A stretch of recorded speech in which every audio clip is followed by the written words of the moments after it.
Ever wondered how medieval peasants handled their most private moments when there were no bathrooms, toilet paper, or privacy?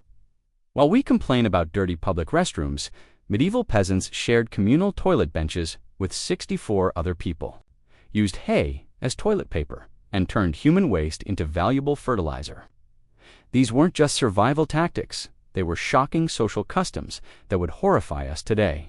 Communal toilets. Medieval peasants didn't believe in privacy when nature called.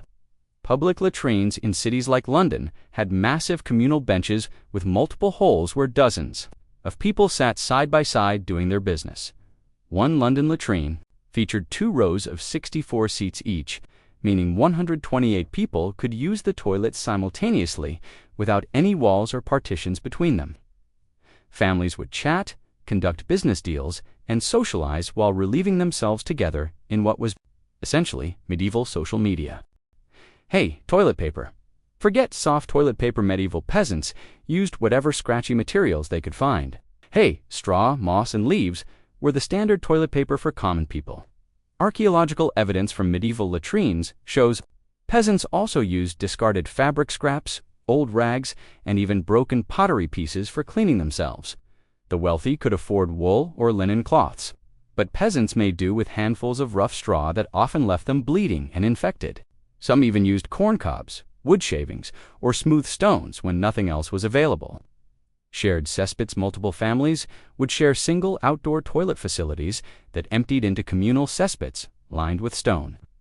These massive underground waste chambers collected excrement from entire neighborhoods, creating toxic sewage lagoons that posed constant health dangers.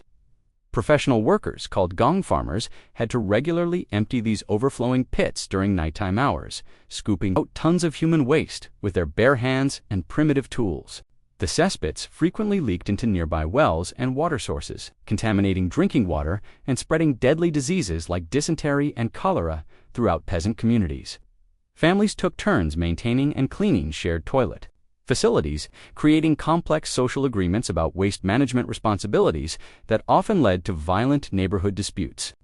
Night soil trading. Medieval peasants discovered that human waste was liquid gold for agriculture, creating entire economies around excrement trading.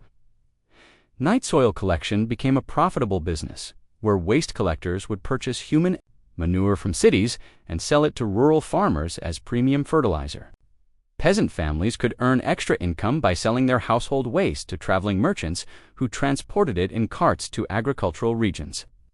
The quality and price of human fertilizer varied based on the diet of the producer's waste. From wealthy households commanded higher prices because their richer diets produced more nutritious manure. Villages competed to secure contracts with urban waste collectors, and some peasant families became wealthy through strategic manure trading partnerships. The night soil industry was so valuable that theft of human waste became a serious crime, with harsh penalties for anyone caught stealing another family's excrement reserves. Public street defecation. Despite laws prohibiting public defecation, medieval peasants regularly relieved themselves in city streets, creating massive sanitation crises that killed thousands. Urban areas became open sewers, where human waste mixed with animal droppings from horses, pigs, and chickens living in close quarters with families. City authorities repeatedly passed ordinances banning street defecation, but enforcement was nearly impossible with limited resources and overwhelming poverty. Peasants who couldn't afford access to public latrines or private facilities had no choice but to use alleyways, doorsteps, and street corners as toilets. The practice was so common that specialized jobs emerged for street cleaners, who removed human waste with shovels and carts. Rain would wash excrement into water supplies, creating cycles of contamination that spread disease throughout entire communities. Some cities built underground channels to collect street waste, but these primitive sewer systems frequently overflowed during storms, flooding neighborhoods with raw sewage that could reach knee-deep levels in low-lying areas. Chamber pot sharing. Peasant families shared single chamber pots among multiple family members, creating intimate waste-sharing arrangements that would horrify modern people. These ceramic or metal containers served as bedroom toilets during nighttime hours, when outdoor facilities became too dangerous or inconvenient to access. Large families with 8 to 10 members would take turns using the same chamber pot throughout the night, with children and elderly family members receiving priority access during emergencies. The containers were rarely cleaned between uses, accumulating layers of waste that created breeding grounds for bacteria and parasites. Emptying chamber pots became daily family chores assigned to children who would carry the heavy sloshing containers to outdoor cesspits or nearby streams. During winter months, chamber pot contents would freeze solid, requiring families to thaw them near fires before disposal. Shared chamber pots also served as status symbols. Wealthy peasant families owned multiple pots made from fine ceramics, while poor families used crude wooden containers or repurposed cooking vessels that retained odors and stains permanently. Waste-powered agriculture. Medieval peasants developed sophisticated agricultural systems entirely dependent on human waste, creating circular economies where excrement became the foundation of food production. Villages established complex waste collection networks where every drop of human urine and every piece of feces was carefully collected, processed, and distributed to agricultural fields according to seasonal planting schedules. Peasant families maintained detailed knowledge about which types of human waste worked best for different crops: fresh waste for quick-growing vegetables, aged waste for grain production, and liquid waste for fruit trees. The waste application process required precise timing and techniques that peasants guarded as valuable trade secrets passed down through generations. Communities developed waste-sharing cooperatives where families pooled their excrement resources to ensure optimal crop yields for everyone. The agricultural value of human waste was so high that some villages imposed strict regulations preventing waste from leaving the community. Essentially creating local waste protectionism policies, peasants could identify the agricultural quality of waste by smell, texture, and color, becoming expert waste evaluators who could determine the health and diet of the producers. The most successful medieval villages were those that perfected human waste agriculture, creating food surpluses that allowed population growth and economic prosperity.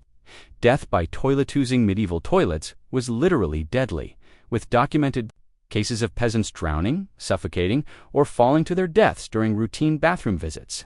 Castle guard-robes built over moats claimed victims who slipped through toilet holes and fell into water or onto rocks below. Cesspit collapses killed peasants who fell into underground waste chambers and couldn't escape the toxic sewage that suffocated them within minutes. Toxic gases from decomposing human waste created deadly atmospheres in enclosed toilet spaces, causing peasants to lose consciousness and die from poisoning. In 1183, a German nobleman died when his castle's wooden toilet seat broke, sending him plummeting into the cesspit below, where he drowned in liquid excrement. Medieval records document numerous cases of children falling into shared toilet facilities and drowning in waste before adults could rescue them. Some toilet-related deaths occurred during military sieges when enemies would attack through waste chutes, killing defenders while they used bathroom facilities. Frozen toilet seats in winter caused severe injuries when peasants' skin stuck to metal or stone surfaces, leading to infections that proved fatal without proper medical treatment. Public latrines built over bridges occasionally collapsed under weight, sending multiple users plunging into rivers below during busy market days. Gong farmer jobs. Medieval societies' most essential yet despised workers were gong farmers, professional human waste collectors who risked death daily to keep cities from drowning in excrement.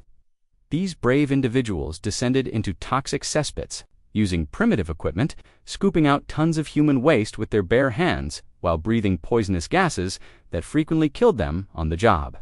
Gong farmers worked exclusively at night to avoid offending public sensibilities, creating an entire underground economy of waste management that operated in darkness and secrecy. The profession required specialized knowledge about waste decomposition, gas detection, and emergency escape techniques that were passed down through families of professional waste workers. Despite the deadly risks, gong farmers earned excellent wages because their services were absolutely essential for urban survival, making them some of the highest-paid laborers in medieval society.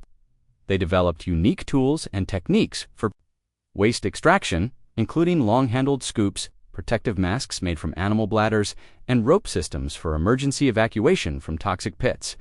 Gong farmers faced severe social stigma, and were required to live in isolated areas away from regular citizens. But their economic importance gave them surprising political influence in waste management policies. The job was so dangerous that gong farmers had shorter life expectancies than soldiers, with most dying from toxic exposure, suffocation, or waste-related diseases before age 40. Some cities granted gong farmers special legal protections and tax exemptions in recognition of their essential but life-threatening work. Medieval toilet superstitions. Medieval peasants developed elaborate superstitions around toilet activities, believing that evil spirits, demons, and supernatural forces lurked in waste disposal areas, waiting to attack vulnerable humans during their most private moments. Toilets were considered dangerous spiritual battlegrounds, where people were especially vulnerable to demonic possession, curse attacks, and evil magic that could enter through body openings during defecation. Many peasants performed protective rituals before using toilets, including making sign of the cross, reciting prayers, or carrying protective amulets to ward off supernatural attacks. Some believed that demons lived in cesspits and would grab people through toilet holes, dragging them into underground hell realms, accessible through waste chambers. Pregnant women faced additional toilet superstitions, with beliefs that using certain toilets could curse their unborn children or cause miscarriages through supernatural contamination. Medieval folklore claimed that witches could cast spells through toilet facilities, poisoning enemies by placing curses on shared waste disposal areas. Peasants developed complex taboos about toilet timing, believing that using facilities during certain moon phases, weather conditions, or religious holidays would bring terrible luck or supernatural punishment. Some communities established blessed toilets that had been sanctified by priests to provide spiritual protection during bathroom activities. Toilet-related dreams were interpreted as prophetic messages about health, wealth, or impending disasters that required specific rituals to prevent it. The most feared toilet superstition involved the belief that improper waste disposal could awaken ancient spirits buried beneath cesspits, causing supernatural revenge that would destroy entire villages through plague, famine, or other divine punishments. Castle moat toilets. Medieval castle toilets emptied directly into defensive moats, creating disgusting water barriers filled with human waste that served dual purposes as both military defense and sewage disposal systems. Castle guardrobes were built as stone projections, extending from exterior walls with waste chutes that dropped excrement straight into the water surrounding the fortress. During sieges, attackers had to wade through moats contaminated with years of accumulated human waste, creating psychological and biological warfare that made assault incredibly unpleasant and dangerous. The practice turned castle moats into massive open sewers that bred disease-carrying insects and created toxic environments that killed fish and contaminated groundwater for entire regions. Some castles featured multiple levels of toilets, all emptying into the same moat, creating waste waterfalls that cascaded down castle walls in disgusting brown streams visible from miles away. Castle inhabitants developed elaborate social hierarchies around toilet access, with lords enjoying private facilities while servants shared basic guardrobes that often lacked doors, seating, or any comfort features. The stench from waste-filled moats became so overwhelming that castle windows had to be sealed during summer months when decomposing excrement created toxic gas clouds that made breathing difficult. Military strategies evolved around moat contamination, with attackers sometimes poisoning castle water supplies by adding diseased corpses to waste-filled moats that defenders depended on for toilet facilities. Castle moat waste attracted enormous rat populations that spread plague and other diseases throughout fortress communities, making toilets vectors for epidemic outbreaks that could kill entire castle populations. The most tragic consequence of moat toilet systems occurred during winter freezes, when waste accumulated in ice layers that preserved human excrement for months, creating permanent waste monuments that announced castle locations from considerable distances. Some castles attempted to manage moat contamination by installing waste processing systems, but these primitive sewage treatments usually failed, leaving fortress communities literally surrounded by their own accumulated filth that made castle life almost unbearably disgusting. These medieval peasants weren't just surviving, They were creating toilet systems so shocking that modern people would rather die than use them. While we panic about unclean public restrooms, they shared toilet benches with dozens of strangers, turned human waste into wealth, and risked death every time they used the bathroom.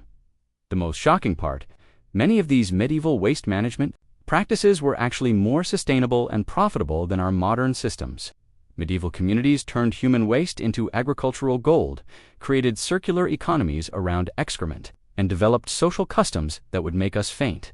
Today, want to discover more medieval secrets that would shock modern people? Subscribe for our complete guide to medieval life that reveals how our ancestors lived in ways we can't imagine. Don't let modern squeamishness prevent you from learning about ingenious historical solutions that might actually teach us something about resourcefulness and community survival in the most basic human activities.